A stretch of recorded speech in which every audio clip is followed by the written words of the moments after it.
Morning students, BEd fourth semester guidance और counselling की कक्षा में आपका हार्दिक अभिनंदन। आज हम टेस्टिंग टेक्निक में करने जा रहे हैं इंटेलिजेंस के बारे में। तो 2 नंबर का प्रश्न कई बार आ जाता है, इंटेलिजेंस आप क्या समझते हैं। वैसे तो इसमें 16 नंबर में भी आ सकता है ये, लेकिन टेस्टिंग टेक्निक में जैसे कि इंटेलिजेंस है, एप्टीट्यूड है, पर्सनैलिटी इन्वेंटरी जिसको हम कहते हैं, और अचीवमेंट टेस्ट। तो लास्ट वीडियो मैंने अचीवमेंट टेस्ट के बारे में बात की थी। तो ये टेस्टिंग टेक्निक में ये सारा अगर आप लिखते हो, intelligence, aptitude, personality inventory, achievement test, तब ये 16 नंबर में आता है। नहीं तो 16 नंबर में जैसे टाइप्स ऑफ गाइडेंस है, ये आपने क्वेश्चन तैयार कर लीजिए, प्रिंसिपल्स ऑफ गाइडेंस ये कर लीजिए, स्कोप ऑफ गाइडेंस, मीनिंग ये याद कर लीजिए आप। और जो पहला क्वेश्चन ये कंपल्सरी क्वेश्चन होता है, उसके लिहाज से मैं ये डाल रहा हूँ वीडियो, ताकि आप पहले क्वेश्चन को भी कर पाएँ। तो उसमें जैसे इंटेलिजेंस के बारे में आपसे पूछ लिया, टेस्टिंग टेक्निक के बारे में आपसे पूछ लिया, तो आप क्या आंसर दोगे। तो इंटेलिजेंस के बारे में आज हम बात करें। इंटेलिजेंस होता क्या है, इंटेलिजेंस टेस्ट क्या होते हैं, बुद्धि परीक्षण से आप क्या समझते हैं। तो सबसे पहले इंटेलिजेंस की बात करते हैं। इंटेलिजेंस को बहुत सारे साइकोलॉजिस्ट ने, स्कॉलर्स ने अपने अपने तरीके से परिभाषित किया है, जिसमें स्टर्न ने कहा कि जो नई परिस्थितियाँ होती हैं, जब हम उनमें सामंजस्य बिठाते हैं, तो ये जो नवीन परिस्थितियों में समायोजन करने की योग्यता है, इसको हम बुद्धि कहते हैं। ठीक है, आपने बीएड कर ली, बीएड करने के बाद आपकी नौकरी लग गई, नौकरी कहाँ लगी, घर से दूर लगी, वहाँ पर परिस्थितियाँ अलग तरह की हैं, तो उन परिस्थितियों में आप अपने आप को ढाल रहे हैं। ठीक है, आप नौकरी भी कर रहे हैं, आप वहाँ जो है रह भी रहे हैं, तो विपरीत परिस्थितियों में जब आप समायोजन कर रहे हैं, तो वो बुद्धि ही तो है। तो बहुत ही अच्छी परिभाषा जो कि स्टर्न ने दी, जो कि हमारी व्यवहारिक परिभाषा है, जो हमारे ऊपर लागू होती है, जो हमारे व्यवहार पर है, कि according to Stern, intelligence is the ability to adjust himself to a new situation. इसी प्रकार टर्मन ने कहा कि जो अमूर्त चिंतन होता है, उसकी योग्यता भी बुद्धि होती है। ठीक है, कल्पना शक्ति के जरिए हम सोचते हैं, अमूर्त चिंतन। ठीक है, ऐसा चिंतन जैसे कुछ ऐसी चीजें हैं जो हैं लेकिन हमें दिखाई नहीं देती, लेकिन उनकी वास्तविकता है, सच्चाई है, ईमानदारी है। ठीक है,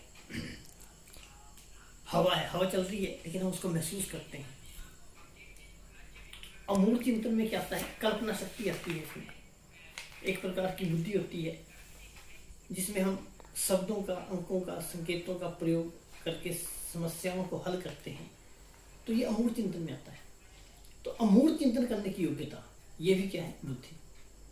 ठीक है, इसी प्रकार गाल्टन ने भी परिभाषित किया है बुद्धि को, पहचानने की शक्ति बुद्धि है, सुनने की शक्ति बुद्धि है। ठीक है, तो ये गाल्टन का जो है परिभाषा थी।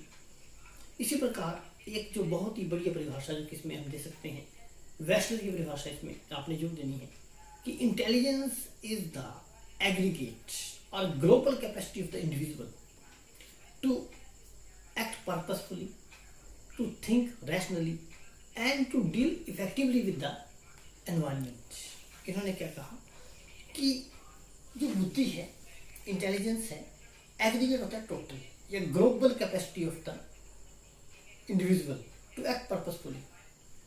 मतलब एक ऐसी शक्तियों का एक समुच्चय हम कह सकते हैं, जिससे व्यक्ति क्या करता है, एक्ट पर्पसफुली, मतलब ध्येयपूर्ण काम करता है, थिंक रैशनली, विवेकशील तरीके से वो चिंतन करता है, and deal effectively with his environment, और वातावरण के प्रति वो जो समायोजन है वो भी प्रभावशाली तरीके से करता है। तो ये वेस्लर की परिभाषा आपने इसमें जोड़ देनी है इंटेलिजेंस में। और पर्सनालिटी जब पूछी जाए तो उसमें अल्पोर्ट की परिभाषा बहुत मशहूर है, जब हम पर्सनालिटी पढ़ेंगे तो उसमें आपको बताऊंगा। तो इंटेलिजेंस अब आपको पता लग गया होगा कि इंटेलिजेंस होता क्या है। ठीक है, तो इंटेलिजेंस के टाइप्स भी हैं।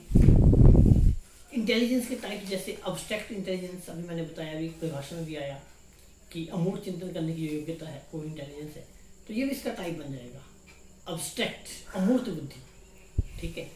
दूसरा आता है कंक्रीट इंटेलिजेंस, मूर्त बुद्धि, यांत्रिक बुद्धि भी कह सकते हैं, मैकेनिकल जिसको हम कहते हैं। और तीसरा है सोशल इंटेलिजेंस, सामाजिक बुद्धि। तो अगर हम अब्स्ट्रैक्ट इंटेलिजेंस की बात करें तो थॉर्नडाइक एक वैज्ञानिक थे, उन्होंने सूक्ष्म या अमूर्त चिंतन जो है वो जैसी कल्पना शक्ति है या संवेदन करने की योग्यता है, उसी को उन्होंने अमूर्त बुद्धि माना, उन्होंने अब्स्ट्रैक्ट इंटेलिजेंस माना। ठीक है। जैसे कि मैंने पहले बताया कि इस प्रकार की बुद्धि का जो संबंध है वो शब्दों से हो सकता है, अंकों से हो सकता है, संकेत के द्वारा हो सकता है। शब्दों के द्वारा, अंकों के द्वारा या संकेत के द्वारा जब हम समस्याओं को हल करते हैं तो जो बुद्धि का हम प्रयोग करते हैं वो अमूर्त चिंतन है। दूसरा जो मूर्त चिंतन है, ठीक है, जो चीज आपके सामने प्रेजेंट है वो मूर्त है, जो प्रेजेंट नहीं है वो है लेकिन प्रेजेंट नहीं है, वो मूर्त है ना। तो ये जो मूर्त या स्थूल विषय हैं, इनसे संबंधित जो हम काम करते हैं तो उसको हम जो हम काम करते हैं तो हम मूर्त बुद्धि का सहारा लेते हैं, यांत्रिक बुद्धि का सहारा हम लेते हैं। ठीक है। जो भी परफॉर्मेंस वर्क हैं, निष्पादन कार्य हैं या मैकेनिकल वर्क हैं या जो भी हम डायनामिक एक्टिविटीज जिसको हम कहते हैं, ये सारी जो हैं वो इसके अंतर्गत आती है। ठीक है। इसके अलावा तीसरा जो मैंने आपको बताया कि सोशल इंटेलिजेंस, सामाजिक बुद्धि।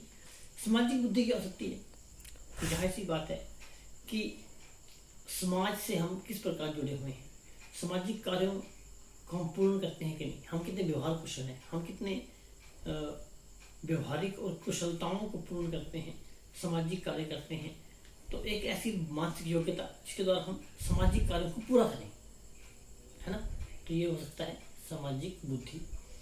तो व्यक्ति के अंदर ऐसी योग्यता जो उसको समाज के साथ समायोजन करने में सहायता है। हम समाज के नियमों को नहीं मान रहे, हम समाज के सिद्धांतों को अनदेखा कर रहे हैं, तो वो थोड़ा सामाजिक बुद्धि है। हमें रूल्स को ओबे करना है। ठीक है। हमें समाज के साथ रहना है, सामाजिक, मनुष्य एक सामाजिक प्राणी है, तो समाज के प्रति उसकी जिम्मेवारी है, उसको उसने देखना है और समाज के प्रति निष्ठावान रहना है। तो ये सामाजिक बुद्धि का परिचय हो सकता है। ठीक है। तो बुद्धि है जो हमने पढ़ा, सीखने की योग्यता है, और बुद्धि जो होती है ये बहुत ही अमूर्त चिंतन करने की जैसी योग्यता है। बुद्धि और ज्ञान भी आपस में एक दूसरे से जुड़े होते हैं। और हम देखें तो जो किशोरावस्था है उसके मध्य तक हमारी जो बुद्धि है उसका लगभग विकास हो जाता है। ठीक है। 13 साल से 19 साल तक की जो आयु होती है वो किशोरावस्था कहलाते हैं उनको। तो एक्चुअली किशोरावस्था का जो मिड टर्म है, जो उसकी मध्यकाल है किशोरावस्था का, उस समय तक हमारी बुद्धि का विकास लगभग पूर्ण हो चुका होता है। तो ये बहुत सारी बातें थी जो मैंने अभी आपको बताई, क्योंकि मैं वीडियो को ज़्यादा लंबा नहीं करूँगा। इसमें आपने आज केवल इंटेलिजेंस के बारे में पढ़ा और इसके जो टाइप्स थे वो आपने पढ़े। इंटेलिजेंस में बहुत कुछ है, इसकी थ्योरीज भी हैं, फिर इसके जो हैं वो टाइप्स भी हैं। तो इनको हम अगले लेक्चर में पढ़ेंगे। आशा है आपको समझ में आ गया होगा। धन्यवाद।